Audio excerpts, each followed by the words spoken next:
नमस्कार, बहुत स्वागत है आपका जनसत्ता फटाफट में। मैं हूं आपके साथ निहारिका श्रीवास्तव। खबरों की शुरुआत करते हैं।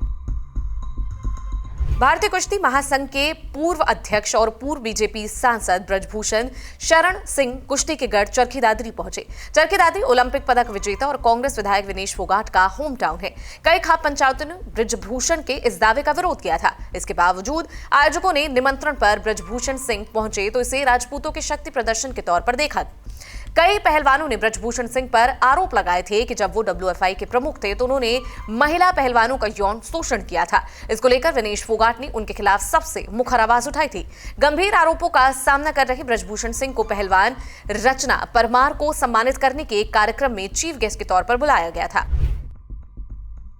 तमिलनाडु के कडलूर जिले के सिम्मान कोप्पम गांव में मंगलवार सुबह एक दर्दनाक हादसा हो गया। यह हादसा उस वक्त हुआ जब एक स्कूल वैन रेलवे ट्रैक पार कर रही थी। तभी वहां से गुजर रही ट्रेन ने उसे जोरदार टक्कर मार दी। इस दुर्घटना में 2 छात्रों की मौत हो गई है और 6 छात्र घायल हो गए हैं। रेलवे और पुलिस विभाग की टीमें मौके पर पहुंच गई हैं। घायलों को तत्काल अस्पताल भेजा गया।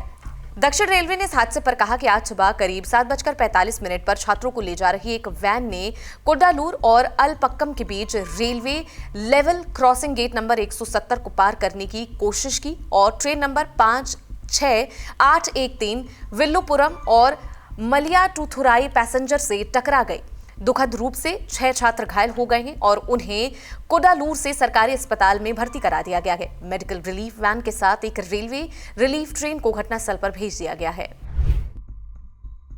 कांग्रेस के राष्ट्रीय अध्यक्ष और राज्यसभा में नेता विपक्ष मल्लिकार्जुन खड़गे को लेकर बीजेपी ने गंभीर आरोप लगाए। बीजेपी ने कहा कि खड़गे राष्ट्रपति पद का बार-बार अपमान करते रहे हैं। यही कांग्रेस की परंपरा है कि संवैधानिक पदों को नीचा दिखाया जाए। बीजेपी का कहना है कि खड़गे ने ना तो भारत के मुख्य न्यायाधीश, न ही प्रधानमंत्री और न ही राष्ट्रपति को बख्शा। ये दर्शाता है कि प्रथम परिवार केवल SC और ST समुदाय का अपमान करना चाहता है। बीजेपी के राष्ट्रीय प्रवक्ता शहजाद पूनावाला ने कहा कि खड़गे जी द्वारा राष्ट्रपति द्रौपदी मुर्मू को मुर्मा जी, कोविंद जी को कोविड जी कहना और फिर उन्हें जमीन हड़पने वाला कहना SC ST समुदाय के प्रति कांग्रेस की गहरी नफरत को दर्शाता है और बार बार उन्हें इस तरह का व्यवहार दिखाया है। उन्होंने देश के शीर्ष पद का अपमान भी किया है। संवैधानिक पदों के प्रति कांग्रेस की यही परंपरा रही है। उन्होंने ना तो भारत के मुख्य न्यायाधीश, ना ही प्रधानमंत्री और ना ही राष्ट्रपति को बख्शा। ये दर्शाता है कि प्रथम परिवार केवल SC ST समुदायों का अपमान करना चाहता है।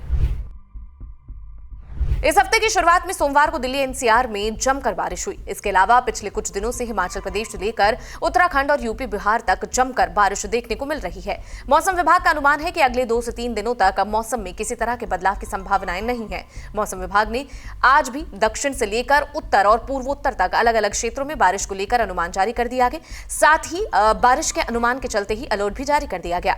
मौसम विभाग ने लेटेस्ट अनुमान के तहत 8 से 13 जुलाई के दौरान उत्तराखंड, पूर्वी राजस्थान में बारिश की संभावना जताई है। इसके अलावा अगले 2 से 3 दिनों तक जम्मू कश्मीर, हिमाचल प्रदेश, पंजाब, हरियाणा, चंडीगढ़, पश्चिम उत्तर प्रदेश और साथ ही साथ इन जगहों पर बारिश का अनुमान जताया। 8 से 10 जुलाई के दौरान उत्तराखंड, पूर्वी राजस्थान, 8 जुलाई को पंजाब, हरियाणा, चंडीगढ़ में बहुत भारी वर्षा होने की संभावना जताई गई है। अमेरिका के राष्ट्रपति डोनाल्ड ट्रंप ने एक बार फिर से भारत और पाकिस्तान के बीच सीज़फायर को लेकर अपने दावे को फिर से दोहराया है।